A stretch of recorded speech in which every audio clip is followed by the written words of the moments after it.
নমস্কার বন্ধুরা, স্বাগত জানাই আপনাদের সত্যবচনের এক বিস্ফোরক এপিসোডে। আজ আমি এমন একটা বিষয় নিয়ে, জিওপলিটিক্সের বিষয় নিয়ে আপনাদের সাথে আলোচনা করতে চলেছি।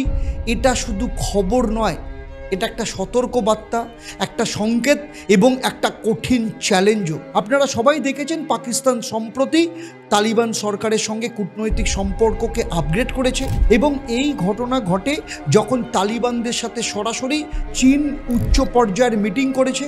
ঠিক তার পরপরই এটা কি কাকতালীয়, নাকি এটা ছিল একে একে সাজানো একটা কূটনৈতিক খেলা? তালিবান কি ভারতের দিক থেকে মুখ ফিরিয়ে নিচ্ছে? চীন কি তালিবানকে নিজের দিকে টেনে নিচ্ছে? এবং সব থেকে বড় প্রশ্ন, ভারতের পররাষ্ট্রনীতির কি ফের একবার ব্যর্থতা প্রকাশ পেল? আজকের এই ভিডিওতে থাকবে সব তথ্যের বিশ্লেষণ, যেটা বাস্তবতার ওপর দাঁড়িয়ে, কারণ এটা শুধু খবর নয়, এটা একটা জাগরণ। তাই ভিডিওটা শেষ অবধি দেখুন। চলুন শুরু করি।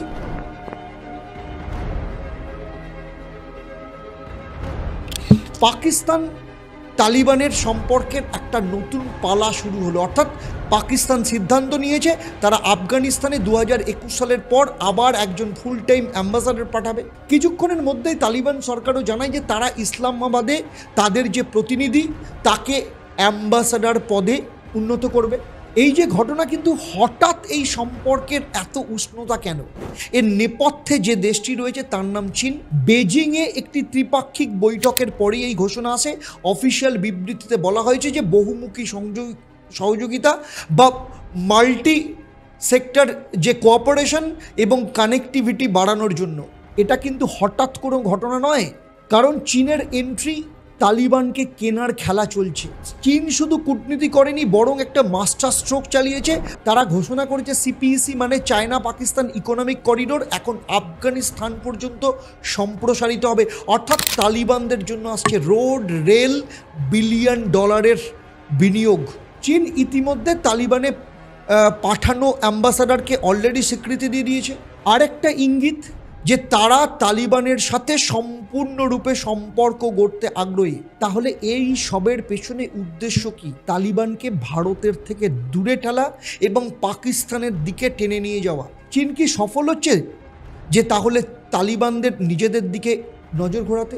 চলুন নেক্সট চ্যাপ্টারে সেটা নিয়ে আলোচনা করছি যে ভারত তালিবানের যে সম্পর্ক, এটা বন্ধুত্ব থাকছে না বিচ্ছেদের দিকে যাচ্ছে। আর মাত্র কয়েক মাস আগেই তালিবান ভারতের দিকে বন্ধুত্বের হাত বাড়িয়ে দিয়েছিল। 2024 সালে একটা উচ্চপদস্থ কূটনৈতিক প্রতিনিধি কাবুলে গিয়েছিল। 2025 সালের জানুয়ারিতে দুবাইতে তালিবান এবং ভারতের মধ্যে ইতিবাচক একটা হাই প্রোফাইল মিটিং হয়। তালিবানের তরফ থেকে বলা হয়েছিল India is an important religion partner. এবং এই যে এত কথা বলার পর হঠাৎ করে কেন ছবিটা বদলে গেল? চীনের এন্ট্রি, পাকিস্তানের পুনরায় আবার নতুন করে সংযোগ তৈরি করা। তালিবান কি তাহলে এবারে পুরনো বন্ধু ভারতের হাত বদল করে নতুন ঘরের সাথে ঘর বাঁধছে? যদি তাই হয় তাহলে ভারতের কাছে এটা শুধু কিন্তু কূটনৈতিক ধাক্কা নয়, এটা একটা স্ট্র্যাটেজিক অ্যালার্ম। নেক্সট চ্যাপ্টারে এখন আমরা দেখব যে তালিবানের যে নতুন মেরুকরণ, সেখানে ভারত কোথায় দাঁড়িয়ে আছে। তালিবানও জানে তাদের আন্তর্জাতিক স্বীকৃতি দরকার। তারা ভারতের থেকে সাহায্য নিয়েছে, মানবিক সাহায্য পেয়েছে, কিন্তু এখন যখন চীন পাকিস্তান যৌথভাবে সব কিছু দিতে রাজি, তখন কি তালিবান আর ভারতের প্রয়োজন অনুভব করছে? 2025 সালে তালিবান প্রথমবার কাশ্মীরের সন্ত্রাসবাদী হামলার নিন্দা করেছিল। ভারতও কিন্তু পাকিস্তান যে আফগানিস্তানে হামলা চালিয়েছিল তার নিন্দা করেছিল। কিন্তু এই বন্ধুত্ব কি আজও টিকে আছে? নেক্সট চ্যাপ্টার, বিলিয়ন ডলার কি তাহলে নষ্ট হলো ভারতের? ভারত আফগানিস্তানে $3 বিলিয়ন বেশি কিন্তু অলরেডি ইনভেস্ট করে ফেলেছে। রাস্তাঘাট, বাঁধ, স্কুল, হাসপাতাল সমস্ত কিছু তৈরি করেছে। সেই সব এখন ব্যবহার করছে তালিবান।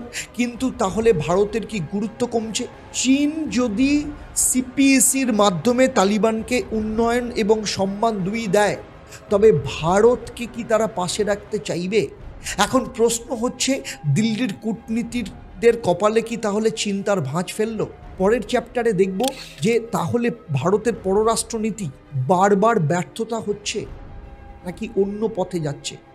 ভারত কি তাহলে সত্যি পররাষ্ট্রনীতির দিক থেকে আবার ব্যর্থ হয়েছে। 2021 সালে তালিবান ক্ষমতায় ফেরার পর ভারত তাদের সাথে যোগাযোগ ছিন্ন করেছিল, এটা কি ভুল ছিল? 2021 থেকে 25 পর্যন্ত ভারতের টালমাটাল এই যে আফগান পলিসির টাইমলাইন, অনেক বিশেষজ্ঞই বলছেন যে চীন দ্রুত পদক্ষেপ নিয়েছে, সেখানে পাকিস্তান আবার তালিবানদের পাশে দাঁড়িয়েছে, আর ভারত সেফ পর্যবেক্ষণ করছে, অবজার্ভ করছে।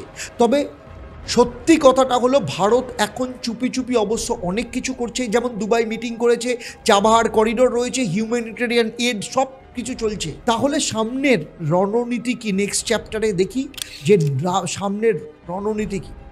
দেখুন, ভারতের সামনে তিনটে রাস্তা আছে। এক, তালিবানের সাথে সীমিত অথচ কার্যকর যোগাযোগ বজায় রাখা।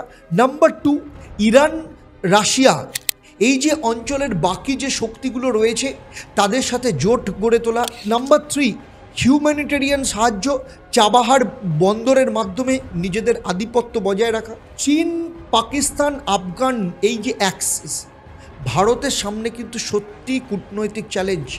কিন্তু ভারত অতীতে যেমন প্রত্যাবর্তন করেছে এবারও করবে। কিন্তু এখানে একটা প্রশ্ন থেকেই যাচ্ছে, আগামী দিনে তালিবান কি ভারতের বন্ধু থাকবে, নাকি আরেকটা প্রতিপক্ষ হিসেবে সামনে চ্যালেঞ্জ হিসেবে দাঁড়াবে? আপনারা কি ভাবছেন? তালিবান কি সত্যি ভারতের দিক থেকে মুখ ফিরিয়ে নেবে, নাকি বন্ধুত্ব বজায় রাখবে? আপনাদের মতামত অবশ্যই কমেন্টে জানান।